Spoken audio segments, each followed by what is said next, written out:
Todavía puedo sentir el olor de la lluvia aquella noche, el asfalto mojado, los faros de los coches iluminando mi rostro mientras sostenía aquella bolsa negra con mi ropa arrugada dentro.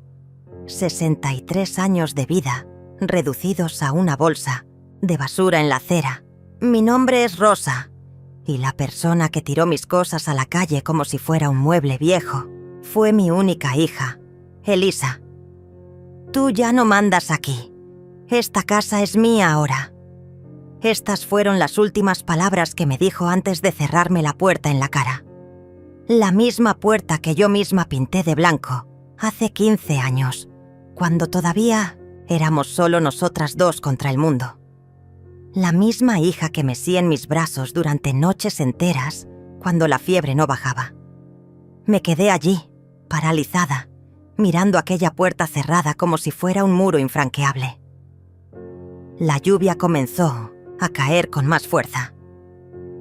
Mis manos arrugadas apretaban el asa de aquella bolsa negra como si fuera lo único que me mantenía conectada a la realidad, porque nada de aquello parecía real. ¿Cómo llegamos a este punto? ¿Cómo mi niña de ojos dulces se transformó en esta mujer de mirada helada que ya no reconocía su propia sangre? Permíteme retroceder un poco en el tiempo. Elisa nació cuando yo tenía 25 años. Su padre, Antonio, era camionero. Éramos pobres, pero felices en los primeros años. Hasta que, una mañana de abril, salió para un viaje y nunca más volvió. Simplemente desapareció. Ninguna llamada, ninguna carta. Busqué en hospitales, comisarías, incluso en morgues. Nada. Como si la tierra se hubiera tragado al Antonio. Me quedé sola con una niña de 3 años y medio y cuentas por pagar. No tuve tiempo para llorar. Al día siguiente ya estaba buscando un segundo empleo. Trabajaba como limpiadora por la mañana y dependienta de panadería por la noche. Los fines de semana lavaba y planchaba ropa para otros. Mis manos se fueron, volviendo cada vez más ásperas, pero no me importaba. Todo por ella, por mi Elisa. Conseguí matricularla en la mejor escuela que mi dinero podía pagar. Incentivé sus estudios, incluso sin haber terminado los míos. Estudia, hija, estudia para no tener que limpiar el suelo de otros como tu madre. Era inteligente, la más inteligente de la clase. Cuando llegaba a casa con un 10 en un examen, guardaba ese papel como si fuera un tesoro. De cierta forma, lo era. Para pagar su carrera de Derecho, vendí la única propiedad que tenía, un pequeño terreno que mi madre me había dejado. No lo pensé 2 veces. El futuro no se negocia. Y Elisa se graduó, hermosa, con toga y birrete, mientras yo lloraba escondida para no arruinar el maquillaje barato que había comprado especialmente para ese día. Los primeros años después de la graduación fueron difíciles para ella. Despachos que prometían y no cumplían, salarios bajos, la frustración de quien sueña alto y se enfrenta a la realidad. Yo seguía trabajando doble, ayudando con las cuentas, siempre diciendo: «Es solo una fase, hija. Tu talento será reconocido». Y lo fue. A los 30 años finalmente consiguió un puesto en un gran bufete de abogados. Sus ojos brillaban cuando me lo contó. Preparé una cena especial aquella noche, con lo poco que teníamos. Brindamos, con zumo de uva en vasos de cristal reciclados. Era lo que podíamos permitirnos, pero éramos felices. A medida que su carrera despegaba, Elisa comenzó a cambiar. Primero fueron pequeñas cosas, la forma de hablar, la ropa, los lugares que frecuentaba. Conoció a personas diferentes, importantes, como ella decía. Entre ellas, Ricardo, un abogado 15 años mayor, socio del bufete.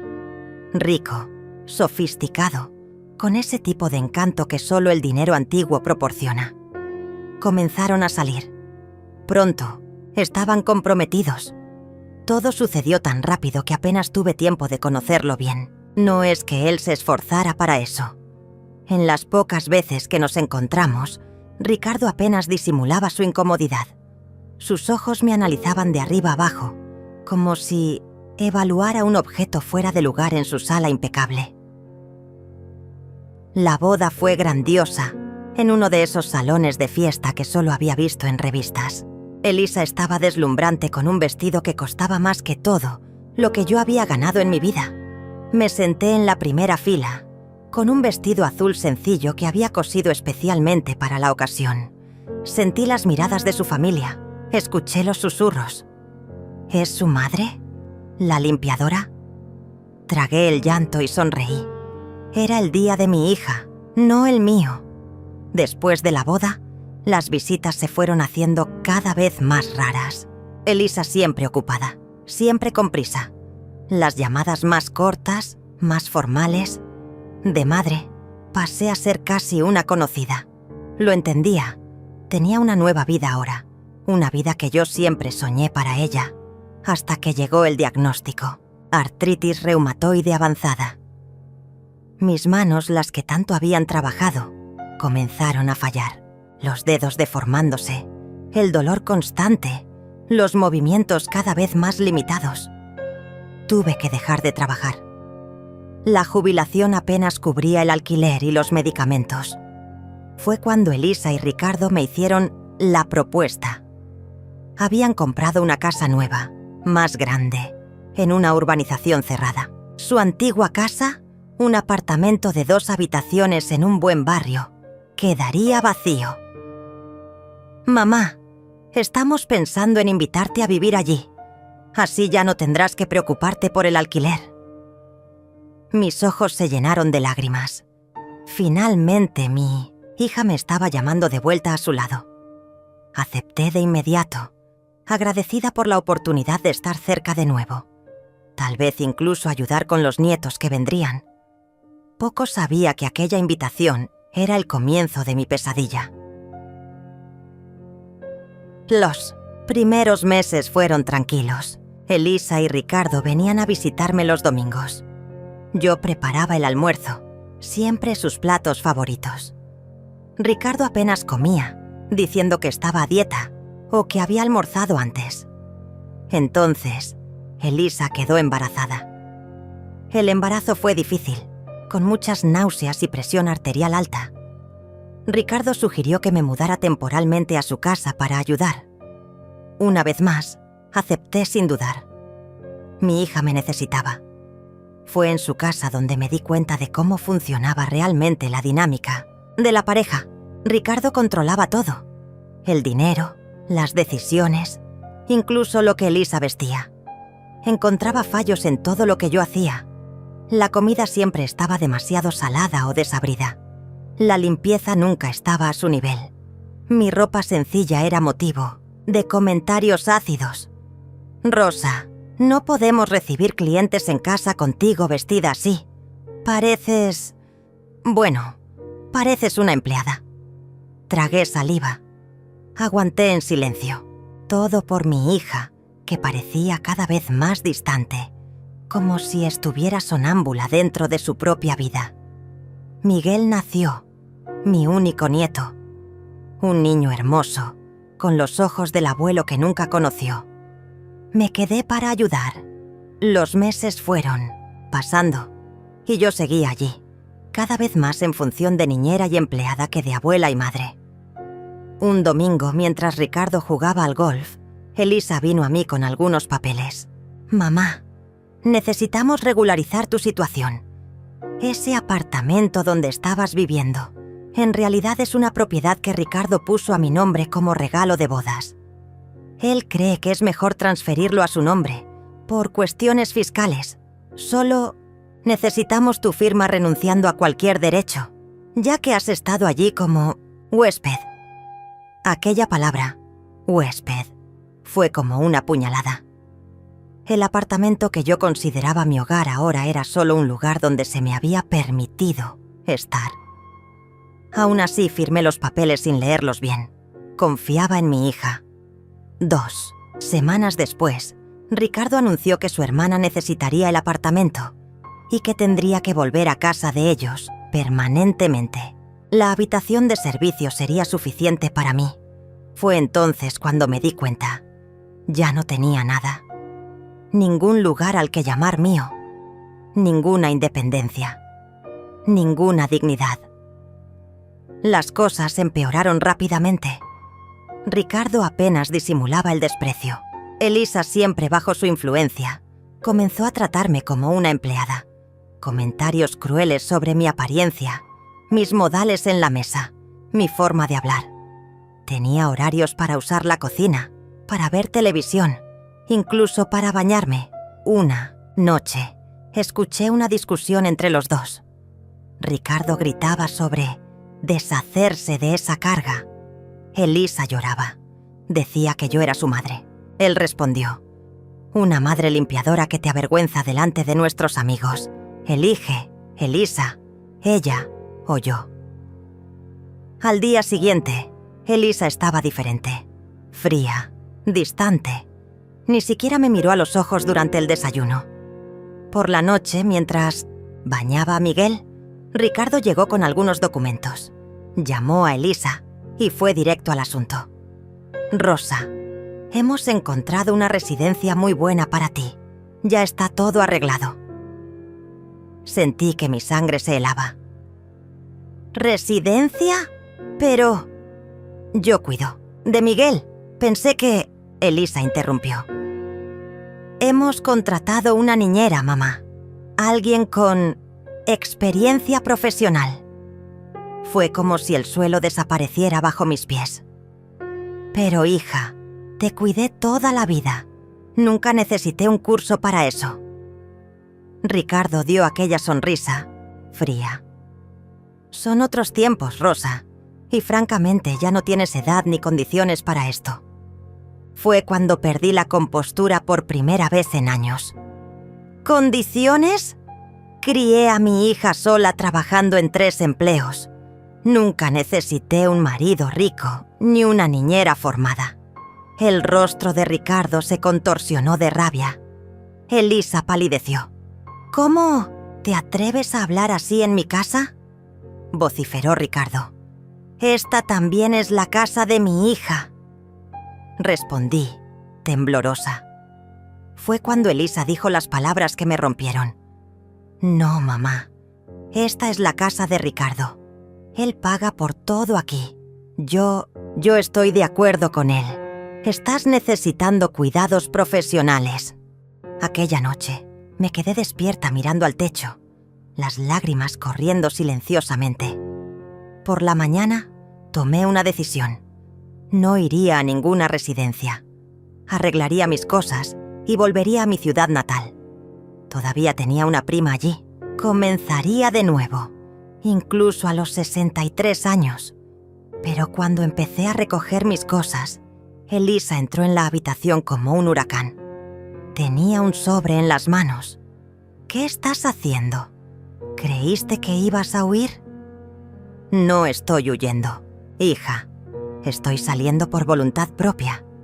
Después de todo lo que hicimos por ti, después de darte un techo, comida, todo, su ingratitud me golpeó como una bofetada. Elisa, estás hablando con tu madre, la mujer que vendió la única propiedad que tenía para pagar tu carrera. Ya vienes otra vez con esa historia, siempre echándome en cara tus sacrificios. ¿Sabes por qué papá se fue? Porque no soportaba más tus lamentos, tu complejo de mártir. Aquello me paralizó. ¿Cómo? ¿Cómo puedes decir eso? Tu padre nos abandonó. Mentira. Ricardo investigó todo. Encontró a papá hace años. Él contó la verdad. Que tú lo echaste de casa.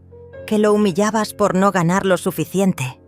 Destruiste nuestra familia y luego te hiciste la víctima. Mi mundo se derrumbó. ¿Antonio vivo? ¿Ricardo lo había encontrado? ¿Y aquellas horribles mentiras sobre mí? Hija, eso es mentira. Tu padre desapareció. Lo busqué durante años. ¡Basta de mentiras!, gritó arrojándome el sobre. Son los papeles de la residencia. El coche viene a buscarte mañana a las 9, che. ¿Es eso o la calle? Elige. En ese momento, algo dentro de mí se rompió. Todo el amor, toda la paciencia, toda la sumisión, todo dio lugar a una rabia que no sabía que existía. No iré a ninguna residencia. Prefiero la calle a ser tratada como un objeto viejo del que quieren deshacerse. El rostro de Elisa se contorsionó en una expresión que nunca había visto antes. Salió de la habitación dando un portazo. Minutos después, volvió con Ricardo. «Tienes 1 hora para salir», dijo él, frío como el hielo. «¿O qué?», desafié, con un coraje que ni yo misma reconocía. «O llamaremos a la policía y diremos que enloqueciste, que estás amenazando al bebé». No harían eso. Elisa no me miraba a los ojos. «Por favor, mamá, no lo hagas más difícil». Comencé a poner mis pocas cosas en una pequeña maleta. Ricardo me la arrancó de la mano. «Esto se queda. Fue comprado con nuestro dinero». Pero tiró una bolsa negra de basura en mi dirección. «Usa esto. Para lo que tienes, es más que suficiente». Con las manos temblando puse mi ropa en aquella bolsa. Las fotos de Elisa niña que guardaba en la mesita de noche.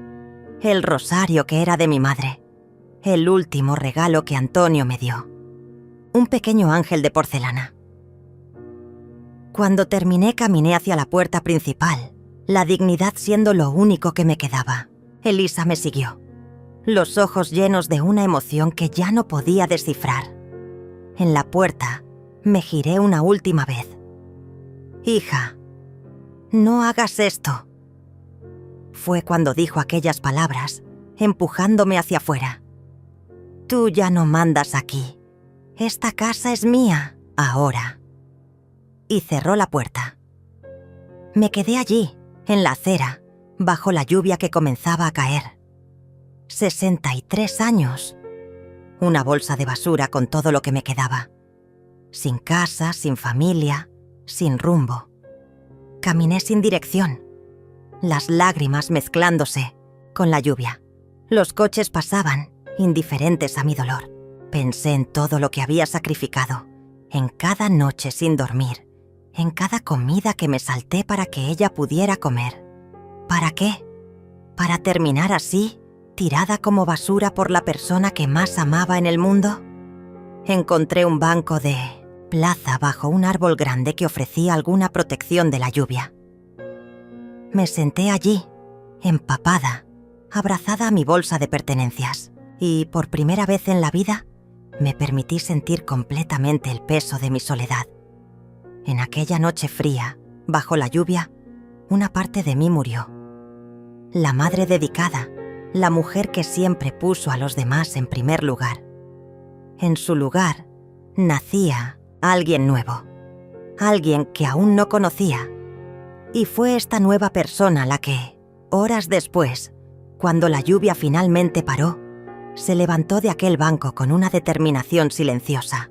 No sabía qué me reservaba el futuro, pero sabía una cosa: aquella no sería mi última noche. De alguna manera, sobreviviría.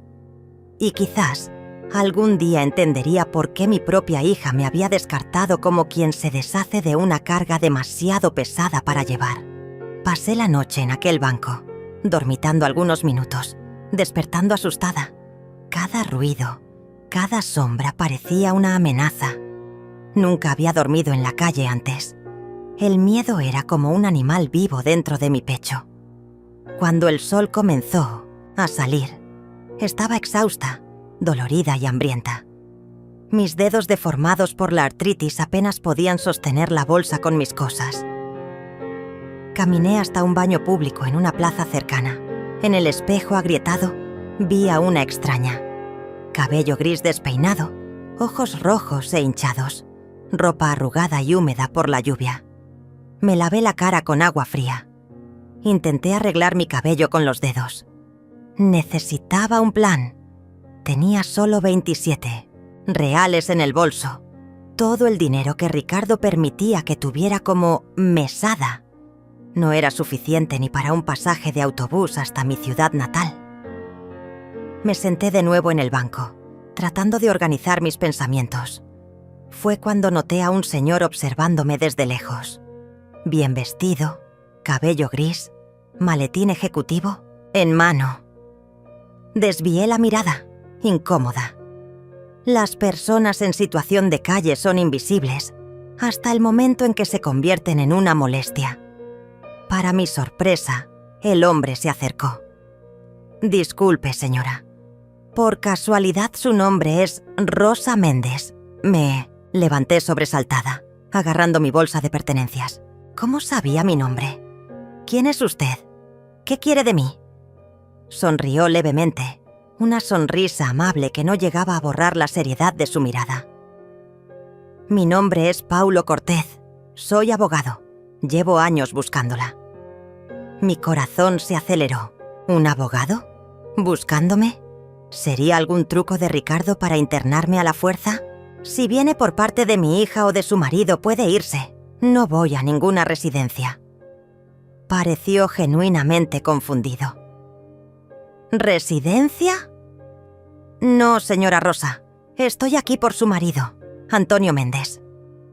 Sentí que mis piernas se debilitaban. Necesité apoyarme en el banco. ¿Antonio? ¿Usted lo conoce? ¿Está vivo? Paulo dudó, su rostro suavizándose. Señora Rosa, creo que es mejor que conversemos sentados. Hay mucho que explicar, y temo que no sea una conversación simple. Me llevó hasta una cafetería cercana. Pidió café y pan tostado para los dos. Yo comía despacio, tratando de mantener la compostura, mientras él abría su maletín y sacaba un sobre grueso. Señora Rosa, Antonio Méndez falleció hace 3 meses. La taza tembló en mis manos. Todos estos años imaginando, esperando, y ahora... esto. ¿Cómo? ¿Dónde estuvo todos estos años? Paulo respiró hondo antes de continuar. Señora, lo que voy a contarle ahora va a contradecir todo lo que usted cree saber sobre su marido. Le pido que me escuche hasta el final. Asentí en silencio, mi corazón latiendo dolorosamente. Antonio no abandonó a usted y a su hija voluntariamente. En abril de 1993, cuando salió para aquel viaje en camión, sufrió un grave accidente en la carretera. El camión cayó por un barranco en una zona remota. Mis ojos se llenaron de lágrimas. Pero no hubo noticias. Nadie me comunicó nada. El camión fue encontrado, pero no había señal de Antonio. La empresa lo dio por desaparecido, posiblemente huido tras el accidente, ya que había una carga valiosa. Pero la verdad era otra. Fue encontrado días después por habitantes locales, inconsciente, sin documentos. Sufrió un traumatismo craneal severo. Dios mío.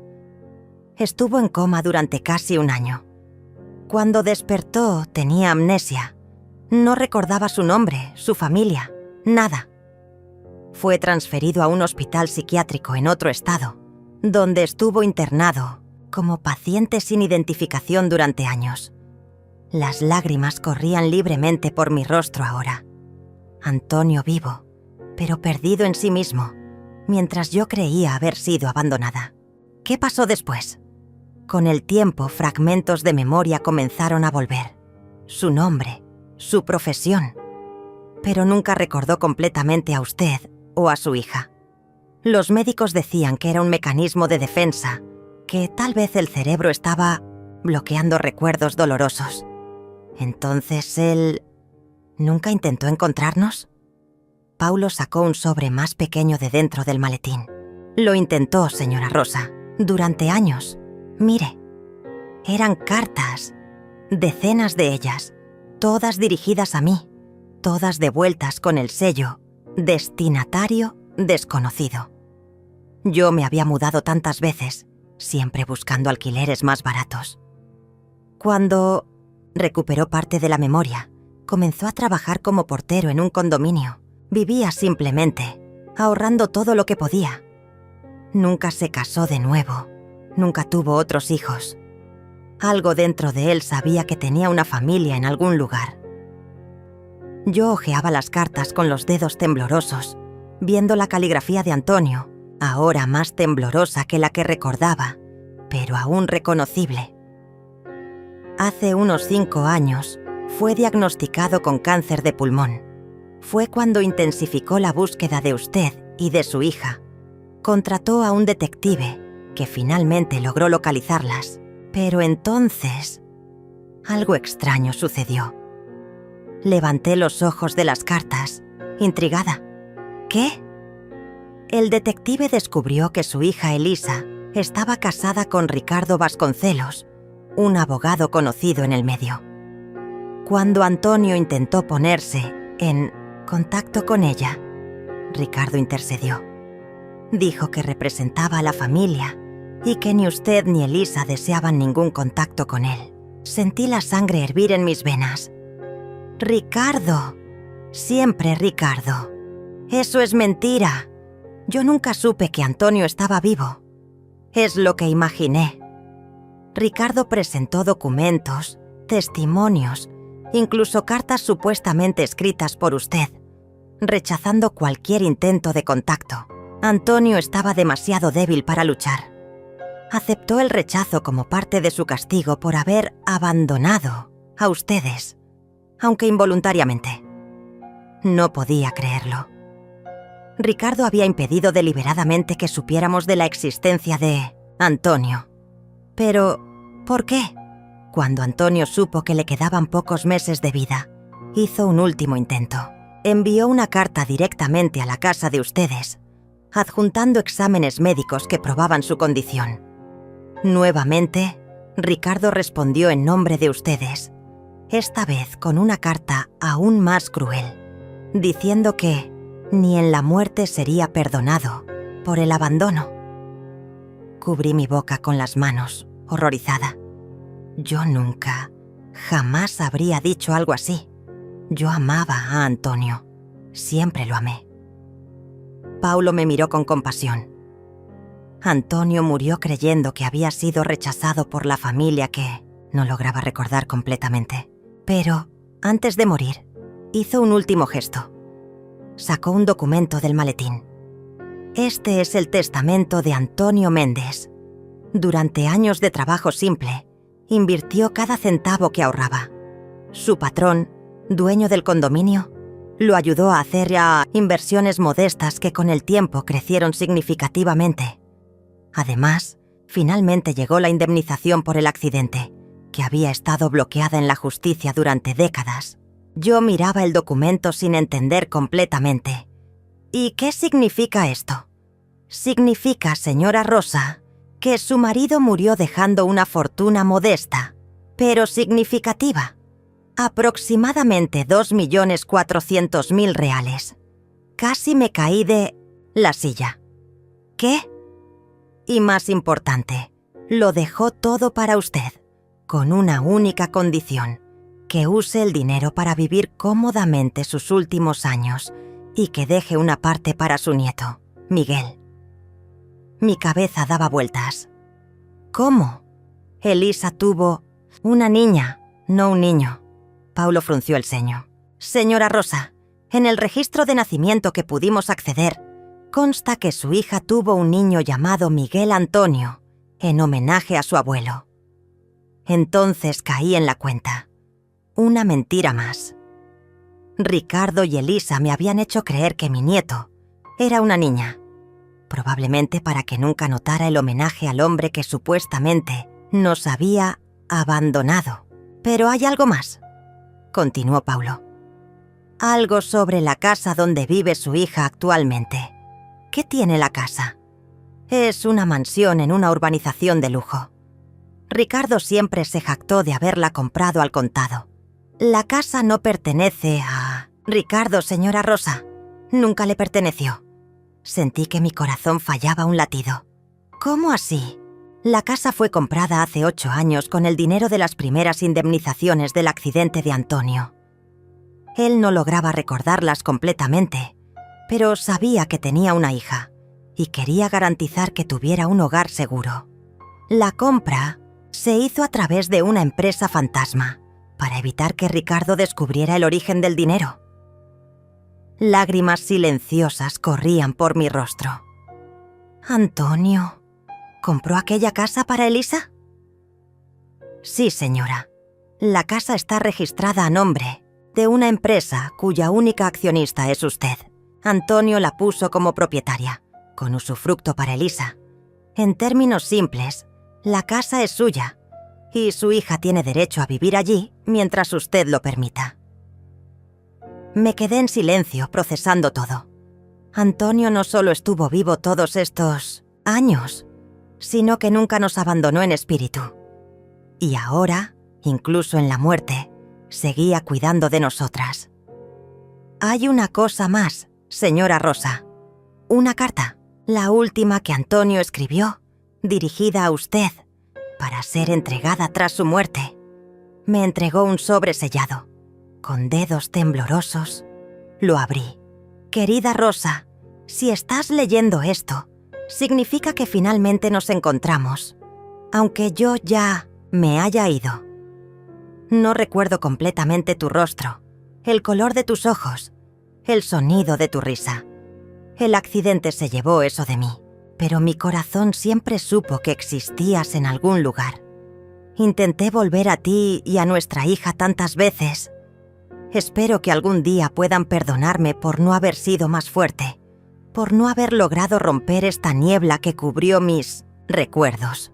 Te dejo todo lo que conquisté. No es mucho, comparado con los años perdidos, pero espero que traiga algún confort en los años que aún tienes por delante. En cuanto a la casa, siempre fue para ustedes. Incluso sin recordarlas completamente, sabía que tenía una familia que necesitaba un hogar seguro. Ahora este hogar es oficialmente tuyo. Úsalo como mejor te parezca. Perdóname, Rosa, por no haber vuelto, por no haber luchado más, por haber creído en aquellas cartas crueles que recibí, que ahora veo no podrían haber venido de ti. Ve en paz, mi amor, y dile a nuestra hija que, incluso sin recordarla completamente, la amé cada día de mi vida incompleta. Por siempre tuyo, Antonio». Cuando terminé de leer, estaba sollozando. Décadas de dolor, de abandono, de luchas solitarias, todo basado en una mentira. Antonio no nos había dejado voluntariamente y ahora se había ido para siempre. Paulo esperó pacientemente a que me recompusiera, ofreciéndome un pañuelo. «¿Qué piensa hacer ahora, señora?», preguntó suavemente.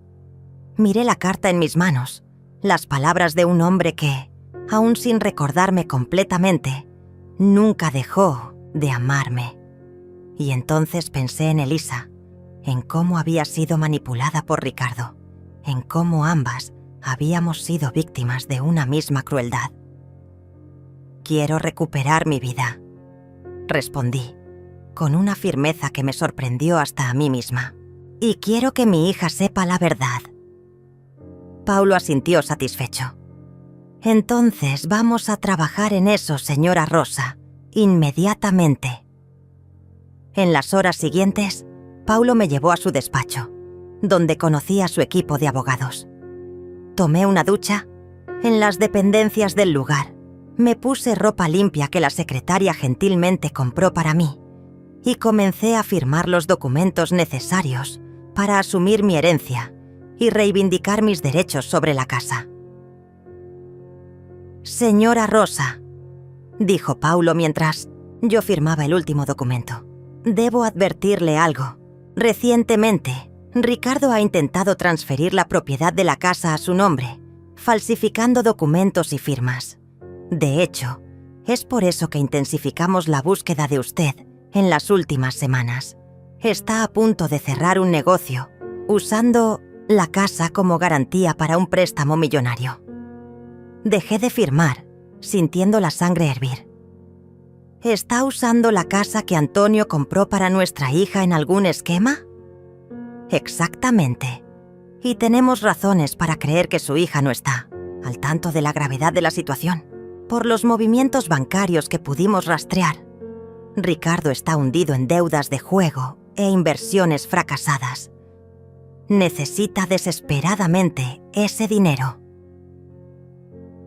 De repente, muchas cosas comenzaron a tener sentido. La prisa por mandarme a una residencia, la insistencia para que firmara documentos, renunciando a derechos que ni sabía que tenía, la mentira sobre Antonio, habiendo sido encontrado vivo años atrás. ¿Cuándo pretende cerrar ese negocio? Hoy, a las 2 de la tarde, en la casa donde vive su hija. Miré el reloj en la pared. 12:37.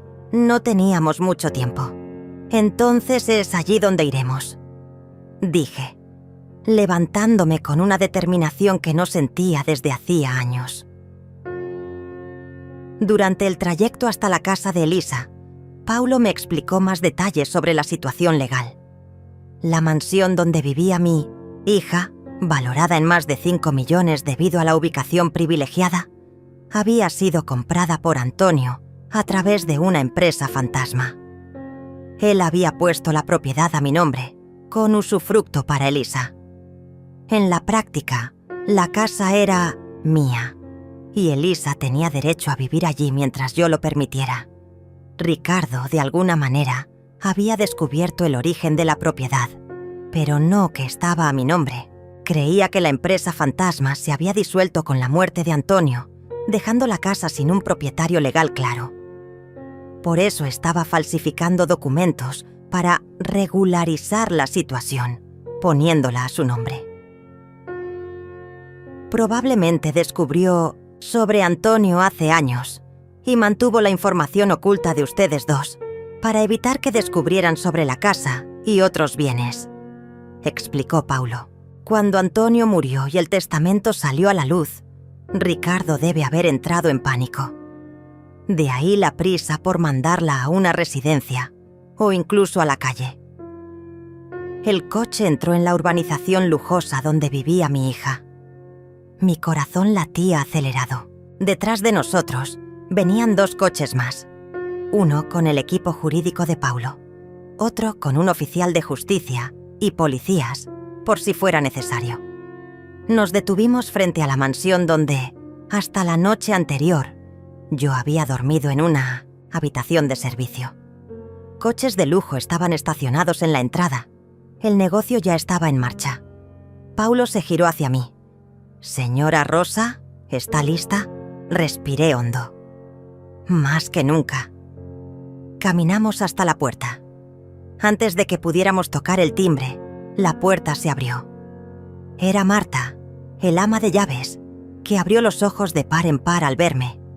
«Doña Rosa, ¿ha vuelto?» «Sí, Marta. Y he venido para quedarme». Entramos sin ceremonia. Voces venían de la sala de estar. Reconocí inmediatamente la de Ricardo, usando su tono más encantador y persuasivo, el mismo que usaba en las fiestas y eventos. «Como pueden ver, señores, la propiedad es excepcional. La documentación está toda en orden, como expliqué. Solo falta la firma final para concluir el negocio». Cuando entramos en la sala, el tiempo pareció congelarse. Ricardo estaba de pie, con documentos en la mano, rodeado por 3 hombres de traje. Elisa estaba sentada en el sofá, pálida y abatida, como si estuviera enferma. Mi nieto, Miguel, jugaba en un rincón, ajeno a todo. Fue Ricardo quien me vio primero.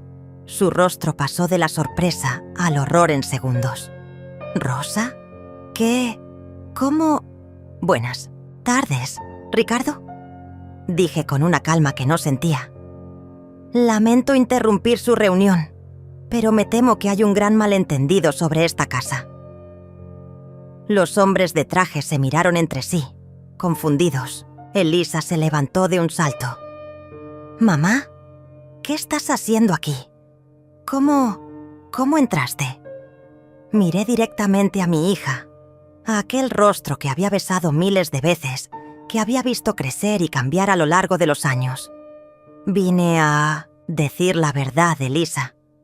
Toda la verdad que nos fue ocultada a ambas. Ricardo dio un paso adelante, su encanto de abogado dando lugar a una ferocidad apenas contenida. Señores, pido disculpas por la interrupción.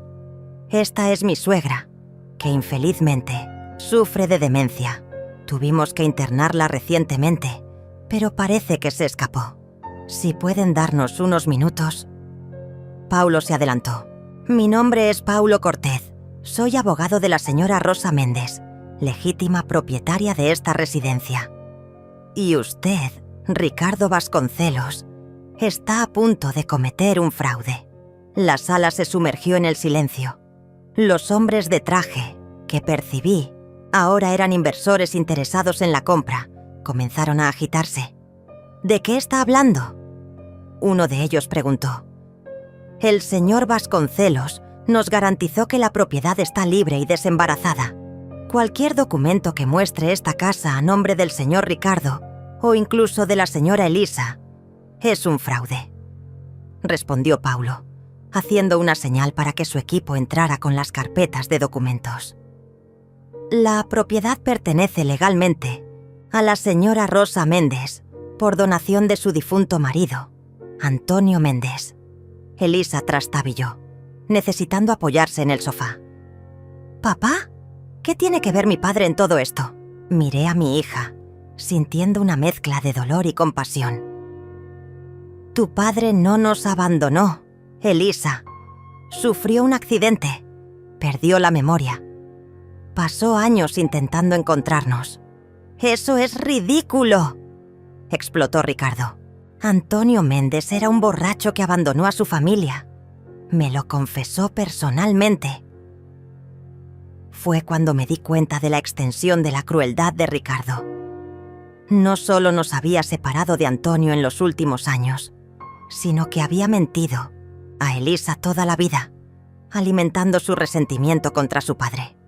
¿Entonces admites que hablaste con él?, pregunté, dando un paso hacia adelante. ¿Que sabías que estaba vivo y nos lo ocultaste? Ricardo se dio cuenta de su error demasiado tarde. Los inversores ahora lo miraban con desconfianza. Señor Vasconcelos, ¿qué historia es esta?, preguntó uno de ellos, recogiendo sus documentos. Paulo intervino nuevamente. Si me permiten explicar, Antonio Méndez no abandonó a su familia voluntariamente. Sufrió un grave accidente que lo dejó con amnesia. Años después, cuando finalmente logró rastrear a su esposa e hija, el señor Ricardo interceptó la comunicación, fingiendo hablar en nombre de la familia, rechazando cualquier contacto. «¡Eso es absurdo!», gritó Ricardo. «No tienen pruebas». Paulo abrió una carpeta y sacó un conjunto de papeles. Tenemos todas las cartas que usted escribió, fingiendo ser la señora Rosa o la señora Elisa. Tenemos declaraciones de testigos que lo vieron reunirse con Antonio Méndez. Y tenemos, claro, el testamento, que prueba que la casa fue comprada por él y dejada legalmente a su esposa. Elisa estaba mortalmente pálida ahora, mirando a Ricardo como si viera a un extraño. ¿Tú conociste a mi padre? ¿Sabías que estaba vivo y nunca me lo dijiste? Ricardo, acorralado, mostró su verdadero rostro. Tu padre era un fracasado, un camionero sin ambición. Iba a arruinar todo lo que construimos contando esa historia patética del accidente. ¿Y sobre la casa?, pregunté, dando un paso más hacia él. ¿Cuándo descubriste que pertenecía a Antonio? Los ojos de Ricardo se estrecharon. No lo entenderías. Necesitábamos el dinero. Tengo inversiones, compromisos, deudas de juego, completó Paulo. Apuestas en carreras de caballos, casinos online. Tenemos todo documentado. Usted está hundido en deudas y pretendía usar esta casa, que nunca le perteneció, como garantía para un préstamo que probablemente nunca pagaría. Los inversores comenzaron a retirarse, murmurando sobre procesos y fraudes. Ricardo, viendo su plan desmoronarse, se volvió hacia Elisa en desesperación. «No les creas, es una trampa. Tu madre siempre ha estado celosa de nuestra vida, de nuestro éxito. Pero Elisa ya no lo escuchaba. Tenía los ojos fijos en mí, llenos de un dolor ahora completamente diferente. Mamá, ¿es verdad? ¿Papá intentó encontrarnos? Caminé hasta ella y por primera vez en años sostuve sus manos entre las mías.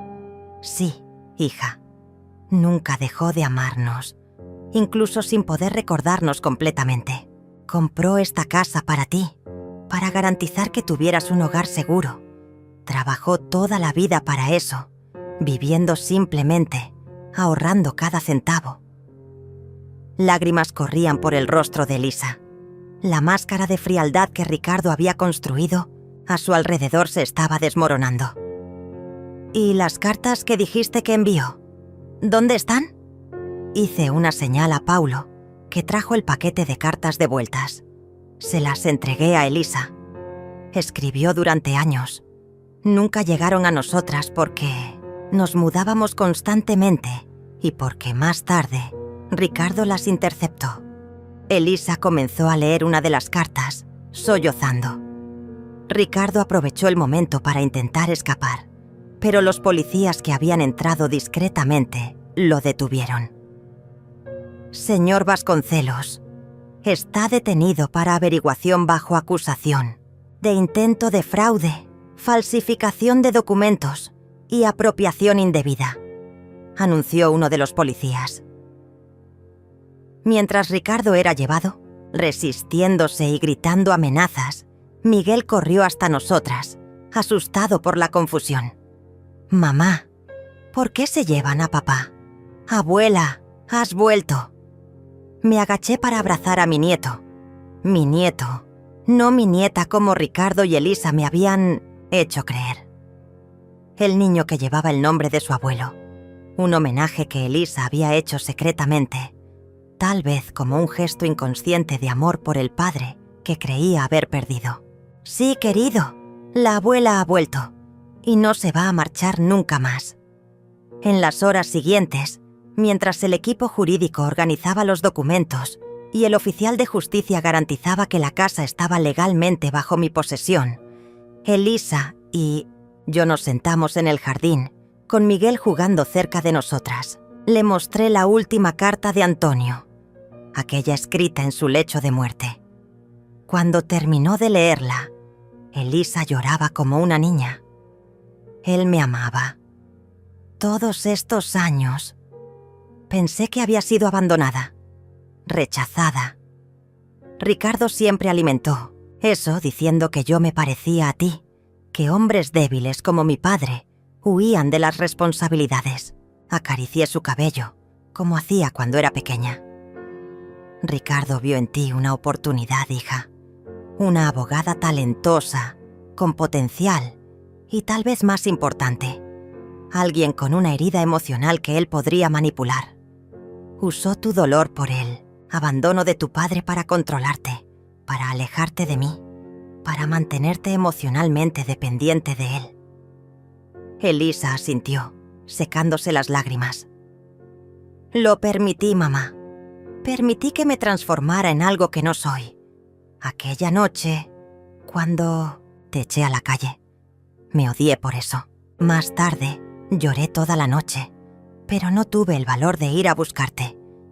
Ricardo dijo que era mejor así, que estabas absorbiendo nuestra vida, que éramos una familia y necesitábamos protegernos. Familia, repetí, amargamente. Él destruyó la nuestra, Elisa. Impidió que conociéramos la verdad sobre tu padre, te manipuló contra mí y finalmente intentó robar la casa que tu propio padre compró para ti. ¿Cómo voy a vivir con esto, mamá? ¿Cómo voy a explicarle a Miguel que su padre es un criminal? ¿Cómo voy a recuperar todos estos años perdidos? Miré al cielo, al sol que comenzaba a ponerse, pintando el horizonte de tonos anaranjados. Pensé en Antonio, en cómo había pasado años tratando de reconstruir su identidad, juntando fragmentos de memoria como quien monta un rompecabezas imposible. Un día a la vez, hija. como he estado haciendo desde que tu padre salió aquella mañana y no volvió más, un día a la vez. Elisa apoyó la cabeza en mi hombro, como hacía cuando era niña, y tenía miedo de los truenos. «Vas a vivir aquí con nosotros ahora, ¿verdad? Por favor, mamá, no nos abandones. Sé que no lo merezco, después de lo que hice, pero...» Puse un dedo sobre sus labios, silenciándola. «Esta casa es tan mía como tuya, Elisa. Tu padre la compró para las dos. Y sí, me quedaré aquí. Pero no en la habitación de servicio, no como una sirvienta o una carga. Me quedaré como quien realmente soy, la mujer que tu padre amó hasta el último suspiro y la madre que nunca dejó de amarte, incluso cuando fue echada a la calle con su ropa en una bolsa. En aquel momento, con el sol poniente coloreando el cielo y mi nieto corriendo por el jardín, sentí una extraña paz. Antonio se había ido para siempre, pero su amor permanecía, materializado en aquella casa, en aquellas cartas y en el lazo que finalmente estaba siendo reconstruido entre mi hija y yo. La verdad nos había liberado. Ricardo enfrentaría la justicia por sus fraudes y manipulaciones. Elisa tendría un largo camino de autodescubrimiento por delante para librarse de años de control emocional. Y yo, finalmente podría vivir mis últimos años con dignidad, rodeada por el amor de mi familia. Cuando la primera estrella apareció en el cielo, hice un deseo silencioso a Antonio, donde quiera que estuviera. Gracias por nunca rendirte con nosotras, incluso cuando todo parecía perdido. Tu amor nos salvó, al final. Y en el fondo de mi corazón, sentí que él podía oírme. El tiempo pasa de manera extraña cuando finalmente encuentras paz. Los días se vuelven más largos, más dulces, como si cada momento mereciera ser saboreado completamente. 6 meses han pasado desde aquella tarde en que la verdad salió a la luz como un río represado durante décadas. 6 meses desde que recuperé no solo esta casa, sino algo mucho más precioso: mi familia. La mansión está diferente ahora. Quité las cortinas pesadas que Ricardo adoraba, aquellas que bloqueaban la luz del sol y mantenían la casa en perpetua penumbra. Las paredes, antes de un gris sobrio que él consideraba elegante, ahora exhiben colores vibrantes, cuadros alegres y principalmente fotografías. Muchas fotografías. Algunas son antiguas, rescatadas de álbumes que guardaba en una caja de zapatos. Elisa bebé, sus primeros pasos, nosotras dos en un picnic improvisado en el parque. Otras son nuevas, registrando nuestra vida reconstruida. Miguel en el columpio que instalé en el patio, Elisa y yo cocinando juntas, todos nosotros en un paseo a la playa. Y, en lugar destacado en la sala, la única foto que pudimos encontrar de Antonio, tomada años antes de su desaparición. En ella, sonríe tímidamente a la cámara, un hombre simple con ojos amables que parecen mirar directamente al alma. Al lado de esta foto, coloqué sus cartas, enmarcadas, para que nunca olvidemos el amor que nos trajo de vuelta. Ricardo está enfrentando a la justicia por sus fraudes. El proceso corre en secreto, pero Paulo me mantiene informada.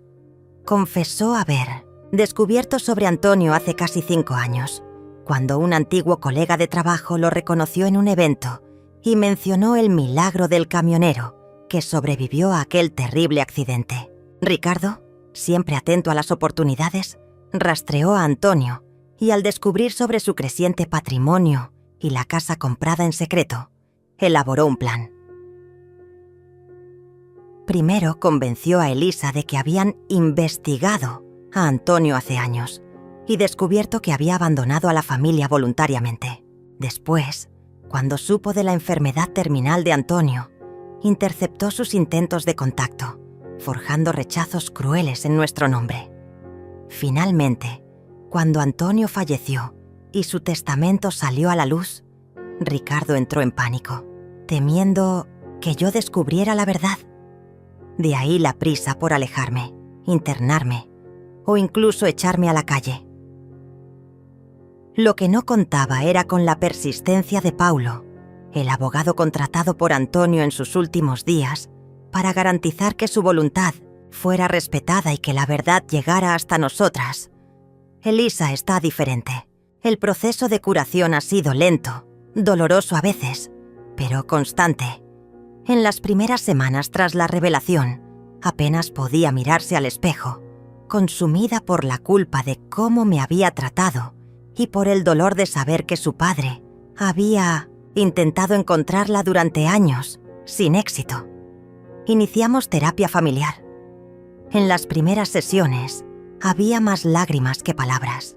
Poco a poco, comenzamos a reconstruir nuestra historia, a entender cómo Ricardo se había aprovechado de nuestras vulnerabilidades para alejarnos una de la otra y de Antonio.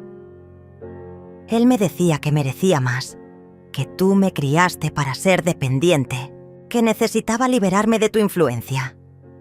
Elisa me confesó cierta noche, mientras conversábamos en la terraza.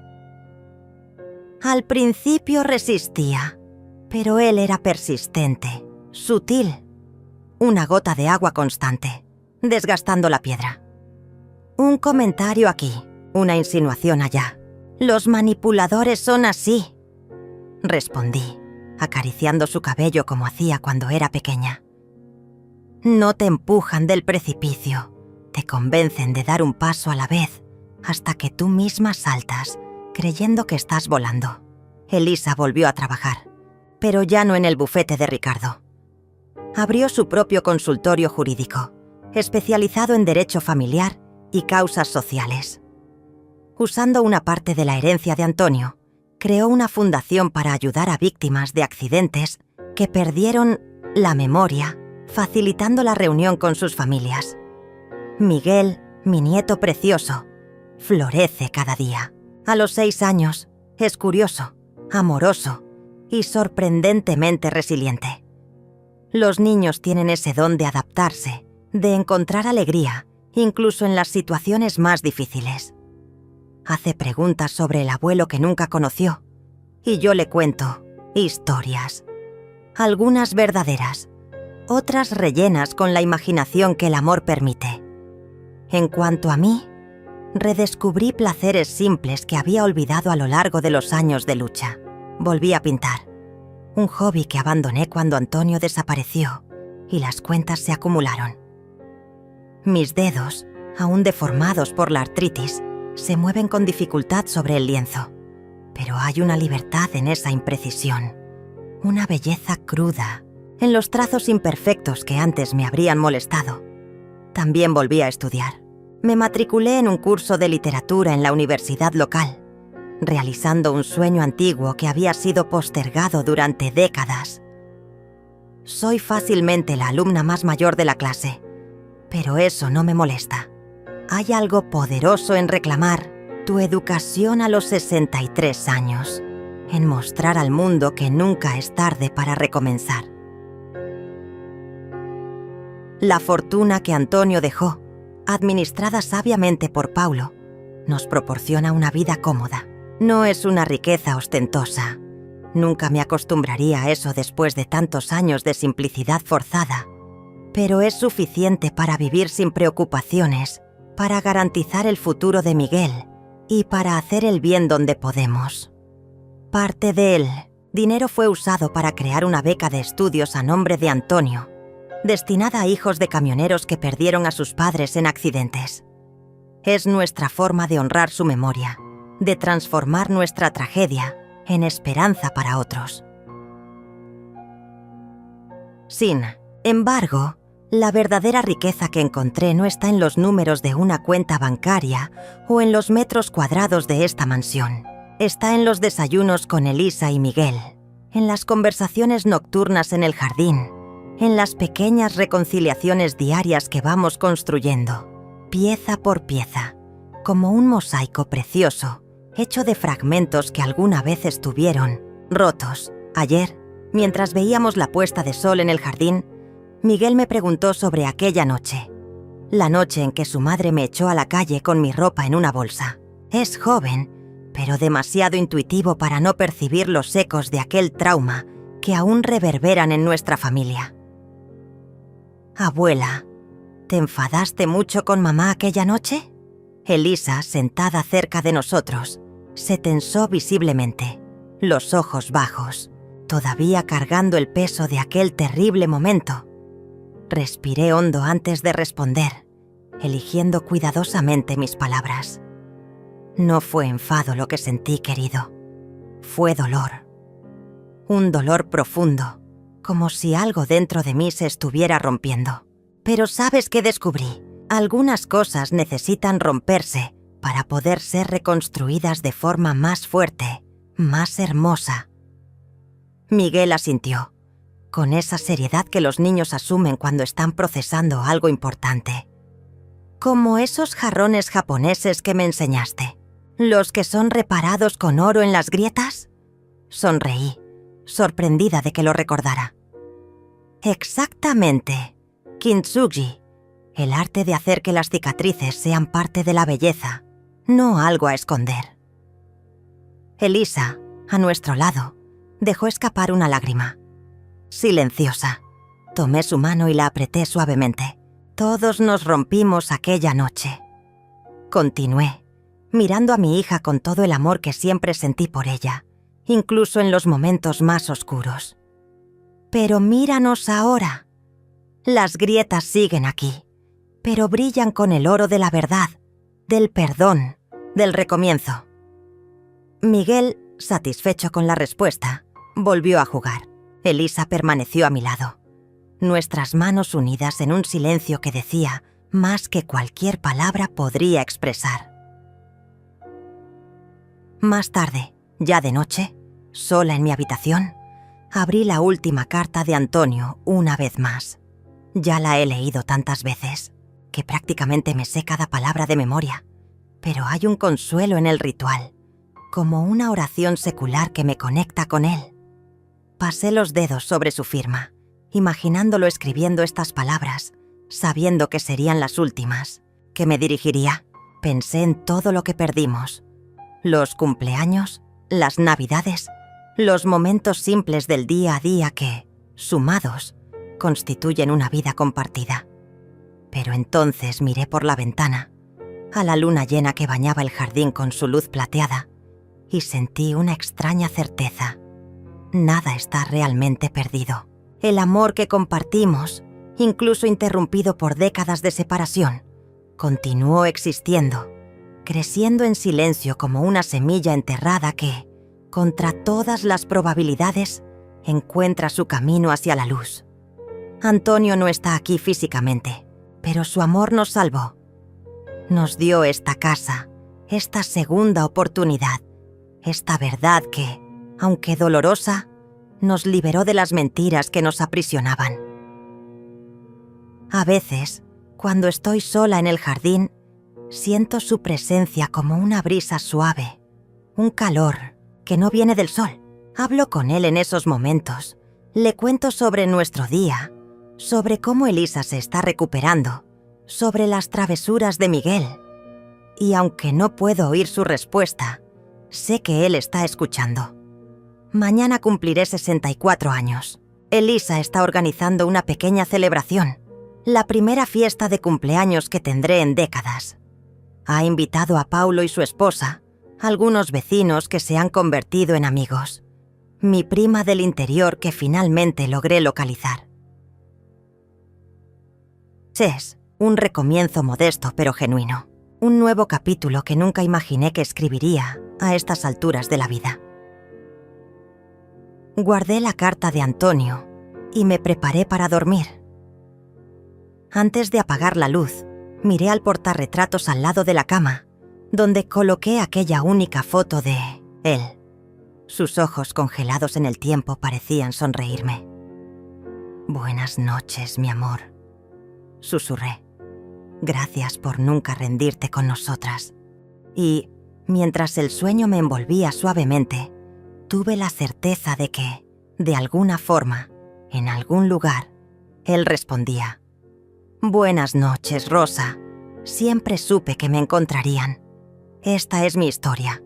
Una historia de pérdida, de traición, de dolor. Sí, pero sobre todo, una historia de amor que trascendió el tiempo, la distancia e incluso la memoria. Una historia que comenzó con mi ropa tirada en una bolsa de basura en la acera, pero que no terminó allí. Porque los finales raramente son fines verdaderos, son apenas pausas, respiraciones, antes de que la vida continúe su danza implacable, llevándonos a lugares que nunca imaginamos que existían. Y si hay algo que aprendí en este viaje, es que incluso en la noche más oscura, cuando todo parece perdido, cuando somos arrojados a la calle como objetos desechables, siempre hay una luz esperando para guiarnos de vuelta a casa.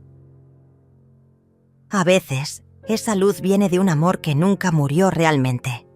A veces, viene de una verdad finalmente revelada. Y a veces, en mi caso, viene de ambos. Dicen que perdonar es liberar a un prisionero, solo para descubrir que el prisionero eras tú mismo. ¿Perdoné a Ricardo? Aún no lo sé. Quizás algún día. ¿Perdoné a Elisa? Sí, porque comprendí que ella también fue víctima de sus propias inseguridades, de las manipulaciones de Ricardo, de un dolor que cargó toda la vida creyendo haber sido abandonada por su padre. Pero principalmente, me perdoné a mí misma por haber firmado papeles sin leer, por haber permitido que disminuyeran mi valor, por haber aceptado migajas de afecto cuando merecía el banquete completo.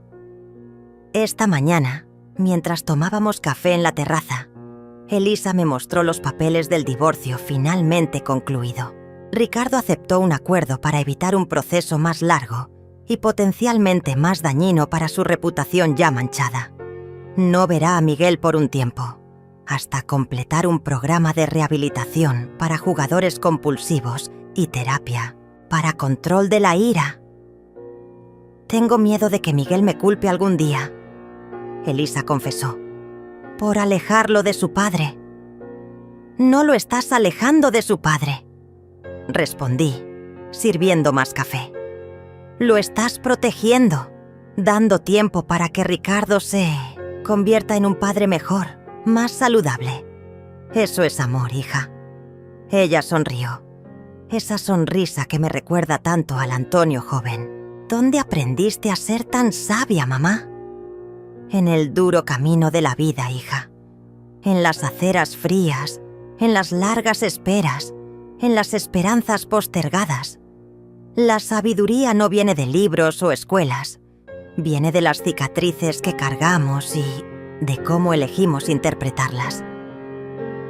Después de que Elisa saliera para el trabajo y Miguel para la escuela, me quedé sola en el jardín que planté en los últimos meses.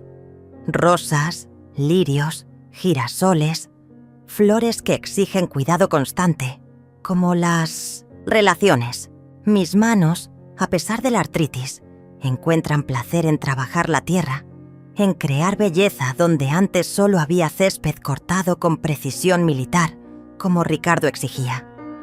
El cartero llegó trayendo una correspondencia inusual, una carta de Ricardo, enviada desde la clínica donde está internado. Dudé por un momento antes de abrirla. ¿Qué más podría querer ese hombre de mí? Pero algo en la caligrafía del sobre, tan diferente de la firma arrogante que conocía, me intrigó. «Querida Rosa», comenzaba, y ya allí percibí que algo había cambiado. Ricardo jamás me llamaría querida. Escribo esta carta como parte de mi programa de rehabilitación. Dicen que necesitamos hacer reparaciones, reconocer el mal que causamos. ¿Por dónde empezar contigo? Destruí tu familia 2 veces. Primero, cuando impedí que tú y Elisa supieran la verdad sobre Antonio. Después, cuando manipulé a tu hija contra ti, culminando en aquella terrible noche. No espero tu perdón, ni lo merezco. Pero quiero que sepas que en estos meses de terapia intensiva confrontado con el vacío que intenté llenar con juegos, poder y mentiras, finalmente entendí lo que tú siempre tuviste y yo envidiaba profundamente. Amor verdadero. Capacidad de sacrificio. Coraje para recomenzar de cero cuantas veces fuera necesario. Cuando encontré a Antonio años atrás, vi en sus ojos, incluso con la memoria fragmentada, más amor por una familia que apenas recordaba del que yo jamás sentí por cualquier persona. Eso me aterrorizó. Y como siempre hice en la vida, transformé mi miedo en control, mi inseguridad en poder sobre los demás. Espero algún día poder explicar todo esto a Miguel, ser el padre que él merece, no el padre que tuve. En cuanto a ti, Rosa, gracias por no denunciarme por todos los crímenes que cometí. Tu misericordia es más castigo que cualquier prisión, porque me muestra, diariamente, el tamaño de mi pequeñez ante tu grandeza. Con arrepentimiento sincero, Ricardo. Doblé la carta lentamente, sintiendo una extraña ligereza. No era perdón, no todavía, pero era comprensión. Ricardo, como todos nosotros, era un rompecabezas de traumas, miedos y deseos. Su redención no borraría el mal que causó, pero tal vez ofrecería a Miguel la oportunidad de tener un padre mejor en el futuro. Guardé la carta en el cajón donde mantengo las de Antonio. Diferentes en tantas formas, pero ambas partes de la misma historia. Mi historia. Una historia que continúa escribiéndose, día tras día, en cada desayuno con Elisa, en cada risa de Miguel, en cada amanecer que presencio desde este jardín que ahora florece bajo mis cuidados.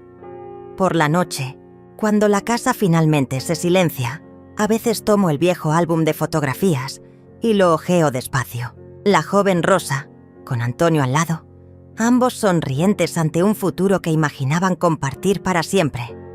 La pequeña Elisa en sus primeros pasos. Las fotos más recientes. Yo, Elisa y Miguel, reconstruyendo nuestra familia, pieza por pieza. En 1900, las páginas aún vacías. Imagino las fotos que vendrán. Tal vez un nuevo amor para Elisa, alguien que la valore de verdad. Las futuras graduaciones de Miguel. Quizás yo misma, concluyendo mi curso de literatura, realizando sueños que parecían perdidos para siempre.